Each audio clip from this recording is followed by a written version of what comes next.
Project Brotherhood is a health clinic focused on using community outreach and preventative education to meet the needs and improve the health of African Americans on the south side of Chicago. Let's listen to some of the life experiences of the members of Project Brotherhood. What does an education mean to you? Well, partially knowledge of self, but knowledge of the individuals or the environment around you and what it takes to survive. That's the fundamentals of education right there for me.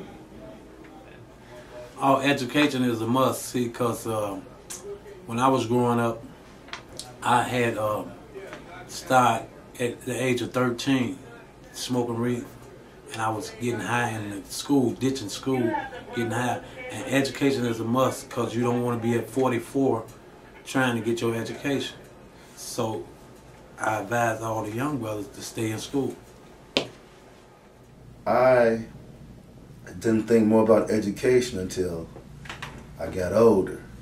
You know, once I started realizing you start getting jobs and say, okay, wow, I'm say 28, but this guy is 21, but he's my boss and making more money than me because he went to college, you know. And then I just came in here with a high school diploma and filled out the application and got a job. Now that person who may have been working there 10 years may know more than this person 20 or 21 years old from just working and doing it, but that paper is important, you know, that education is going to get you more money. You know, it's now that it doesn't matter how smart you are, you need that paper, you need that education. You know. Oh man, if I can go back and do it all over again, I would have finished going to college, man. I would have got my degree. I went like 2 years and left over something really stupid. You know what I mean? I was immature. Well, still am a little bit, but I was just immature, man. I was on a pity party, feeling sorry for myself.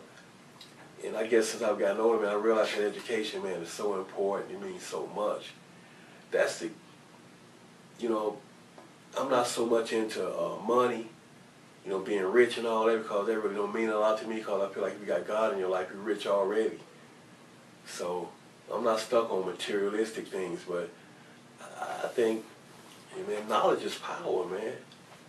You know, I'll tell anybody, man, these brothers out here on the court dribbling that ball, so they want to be in the NBA and all that, I tell them, man, they get that education first. Because even if you make it in the NBA, you know, which only, if I'm not mistaken, I think only 2% or 5% of all athletes make it to the next level.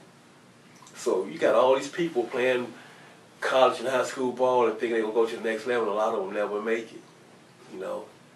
I mean, unfortunately, I was in that category, but, you know, I realized, man, I look at it now, I remember my professor telling me, say, Lardell, because I know I didn't have to go to class. I knew that they would just give me my grade. They just wanted me to play ball.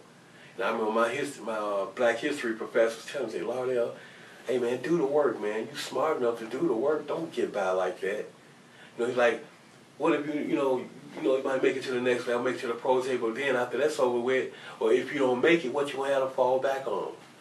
And man, I've been hearing it over and over again in my mind, like for the last 25 years. Because I never thought something would happen to me where I couldn't play anymore. And that's really what started my drug addiction, man, being depressed about that, feeling sorry for myself because I didn't do things the way I should have done it. You know, I look back now, I wish I would have got that degree. And even since then, I've had a chance to maybe take one course a year. If I would have took one course every year, I still could have graduated by now. You know, so I'm not going to sit here and make no excuses, man. It's just time to start doing. I talk too much.